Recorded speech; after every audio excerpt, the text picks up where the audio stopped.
What a lovely day for a hike.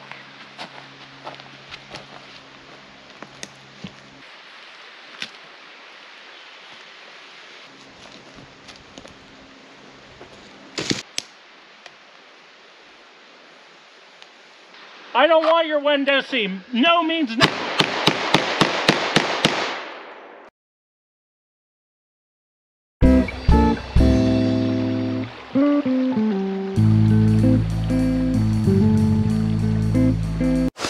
Hey there guys, Conceptual Concept 6.9 here in the beautiful Pacific Northwest, and today we're doing a review on the Smith & Wesson 10mm Performance Center here.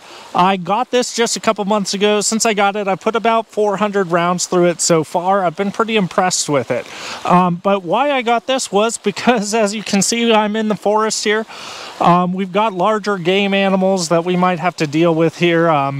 Moose are typically not aggressive, but mama moose can be, and I wanted something with a little more punch than my 9mm in case I get threatened by something like that. We do occasionally have grizzly spottings out here. It's not super common where I live, way more common if I go about 40 miles north of here. And we've got to deal with other sorts of animals, lots of black bears. I see black bears out here about every other week I come. So larger animals are definitely a concern for me. 10mm really hits that niche because you get the hotter 10mm loads. They're closer to a 41 Magnum, and you've got 15 rounds of punch with that. So that's my personal reason for wanting these. Now, if you've seen Grand Thumb's video on 10mm, it's pretty spicy against people too. So if you want to rock 10mm for carry, definitely not a bad option either. They're just larger handguns than I'm comfortable carrying regularly. So there's that. So now that we've gone over why I personally purchased it, let's go over the features of this firearm and what I think about it overall, how it shoots, how it feels. So basic gist is this guy has a 5.6-inch barrel that's also ported. Now this 5.6-inch barrel can be a little misleading. There's no rifling for about the last inch of the barrel. So you're not really gaining velocity compared to the 4.6 offering. Now what you are gaining, and this is just my experience having shot both the standard model and this one, you're gaining a lot more recoil control. These two tiny little ports actually make a difference. So the standard, I would say, recoils quite a bit more than a K-frame revolver with full power 357, whereas this guy drops the recoil impulse to about comparable to like a 3-inch K-frame 357. So very manageable, still shootable. It's going to bump a lot more than a lot of people are comfortable with, but again, if you've got larger animals, or if you're just not recoil sensitive, this is an excellent option. It's a little big for carry for me. I would kind of keep away from that just because this guy is longer than my M9A4 by a significant margin. It's also a lot heavier. Now let's move back. It does have the Performance Center trigger, which is much better than the original. I would definitely take that hands down. I want to say it breaks at about 3.5 pounds, has a really good reset. So let's go ahead and ghost that trigger. You can see the firearm is empty. No bullets in there whatsoever. So we're gonna go ahead, pull the safety off, pull it back, quite a bit of take up, you can see right there. Then you hit a definite wall, and it breaks, I would say, right in that 3.5, 4 pound mark. And let's try the reset. A little bit of grit getting back to the reset, about a millimeter or two of travel back to there, and then you're right back on the wall again. No mush there. So, God, that's actually a really good trigger. I really like that. Now, let's move on to the grip. So the grip here has pretty aggressive texturing. That's something I've really never liked about the M&P 2.0s. It's great to shoot. I have no complaints there. I can't argue that it definitely helps you control the gun, have a positive grip, positive purchase on that firearm. Where I think it really sucks though is in terms of actually carrying the firearm. Quite a few guys I know have carried these and they stopped carrying them, or they actually sandpapered the grip down just to compensate for that because it was tearing up their clothes. And one guy had actually tore up his skin because he tried carrying it without any sort of undershirt, and he had almost like a road rash kind of deal. It tore all the first layer of skin off of his belly, appendix carrying. So not my favorite grip texture. Outside the waistband like I do for this, it's definitely doable. I didn't even sand it down.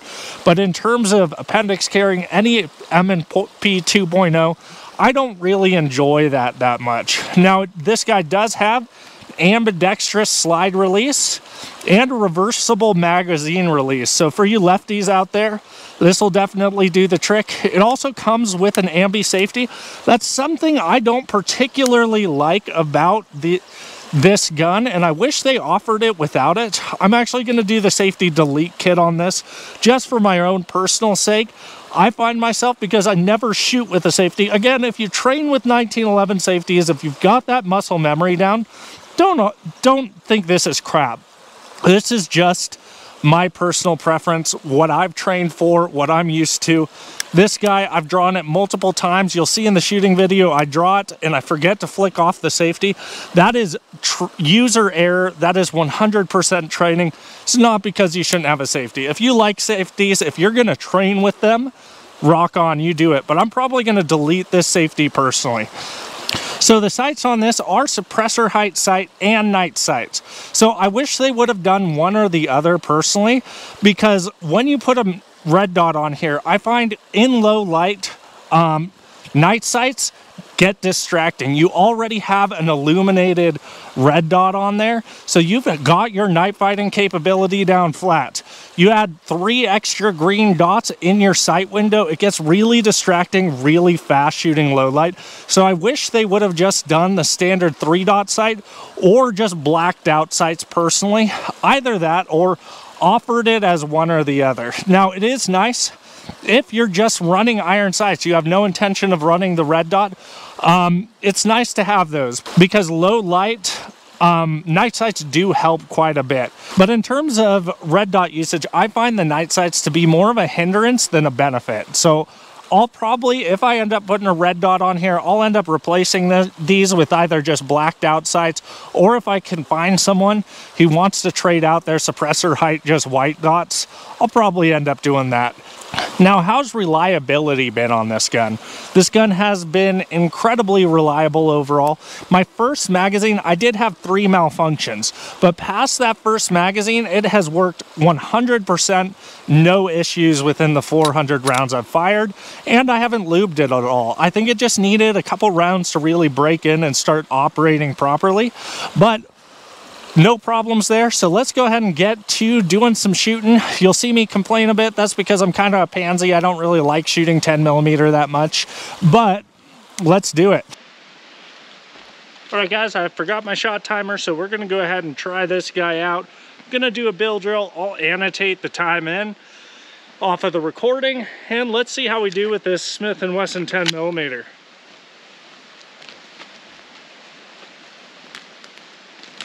Right about here.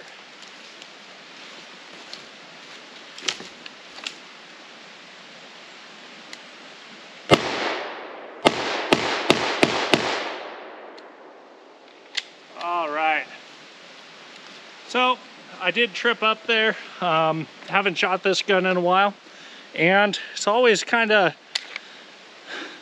hate to say it, almost startling shooting this versus a 9.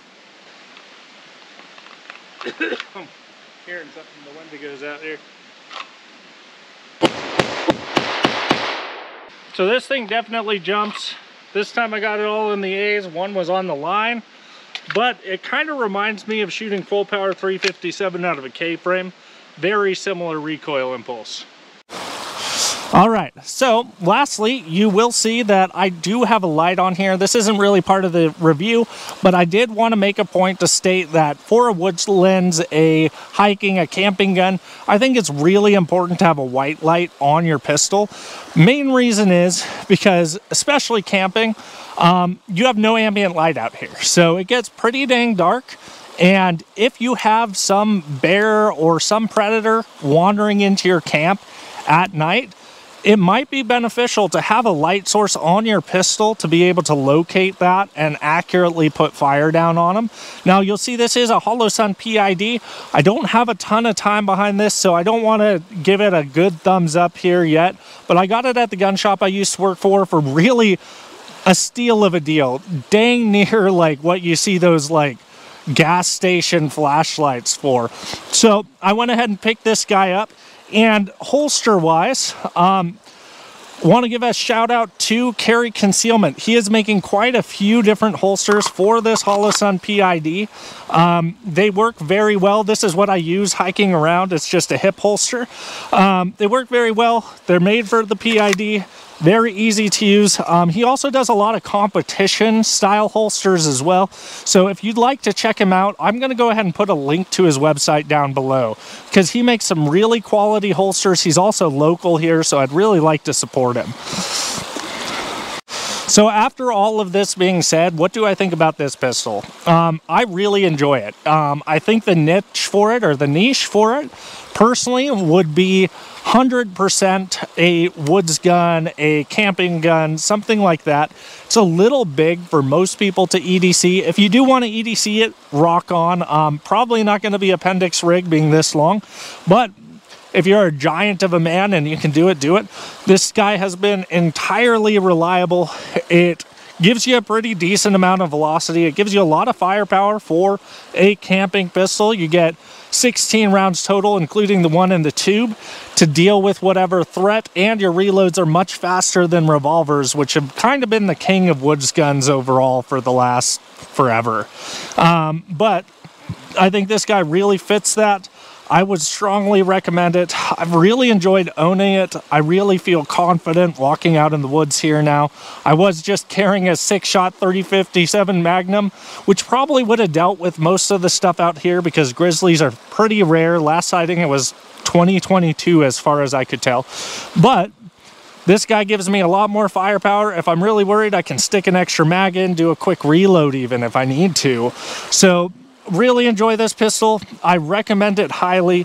So this is a newer production here. I've seen some issues on the internet of reliability and whatnot, and my first magazine was like, oh shit, I got a lemon, because I was really concerned because this thing was not wanting to work properly through that first magazine. Like I said, I think I had 2 or 3 malfunctions. Now, again, I've shot another 385 rounds since then. No hiccups whatsoever. Like I said, I think it just needed that initial magazine to break in. Since then, it's been golden. So, can't recommend this enough. Figure out where it might fit your needs. I personally really like it as a camping gun. And past that, I've got nothing else for you. Go outside, touch grass, and eat ass, all right, guys?